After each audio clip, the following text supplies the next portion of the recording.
Hey guys, welcome back to my channel. ఈరోజు మన ఛానల్లో రెసిపీ వచ్చేసి ఫ్రైడ్ రైస్ అనమాట. ఎలా చేసుకోవాలో నేను చూపించేస్తాను, మీరు చూసేయండి.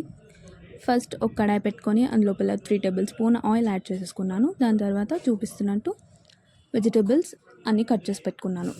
ఆయిల్ అనేది కొంచెం వేడి అయిపోయాక అందులోపల onions and green chilli 2 add చేసుకొని ఫ్రై చేసుకోవాలి. ఈ 2 అనేది మనకి కొంచెం ఫ్రై అయిపోయాక కట్ చేసి పెట్టుకున్న vegetables like cabbage, capsicum, beans, carrot and spring onions optional అండి. కానీ స్ప్రింగ్ ఆనియన్స్ యాడ్ చేస్తే బాగుంటాయి. కానీ స్ప్రింగ్ ఆనియన్స్ ఇప్పుడు యాడ్ చేయం, మనం లాస్ట్లో యాడ్ చేస్తాం. ఫస్ట్ అయితే వెజిటేబుల్స్ కొంచెం అంత సాల్ట్ యాడ్ చేసేసుకొని ఈ వెజిటేబుల్స్ కొంచెం ఫ్రై చేసేసుకోవాలి. మూత పెట్టుకోండి, కొంచెం ఫాస్ట్గా ఫ్రై అవుతుంది. ఓకేనా. అండ్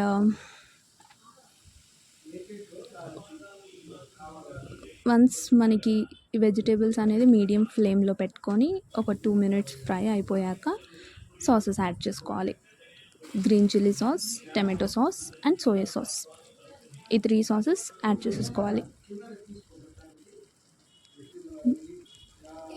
ఈ సాసెస్ యాడ్ చేసేసుకున్నాక అట్లీస్ట్ ఒక 1 మినిట్ అయినా వెజిటేబుల్స్ అన్నిటికీ మంచిగా పట్టుకునేలాగా కలుపుకోండి.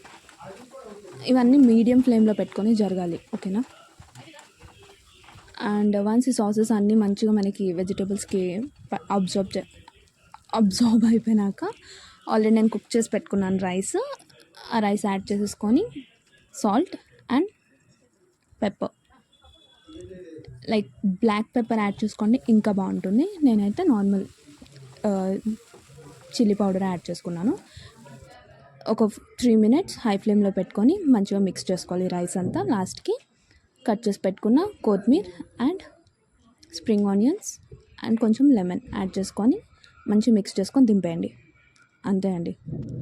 లంచ్ బాక్స్కి అయితే ఇంకా క్విక్ రెసిపీ, ఇది ఫాస్ట్గా అయిపోతుంది. పక్కా ట్రై చేయండి. వీడియో నచ్చినట్టయితే like, share, comment and subscribe for more videos. ఇంకొక వీడియోతో నేను మళ్ళీ మిమ్మల్ని కలుస్తాను. Until then, bye.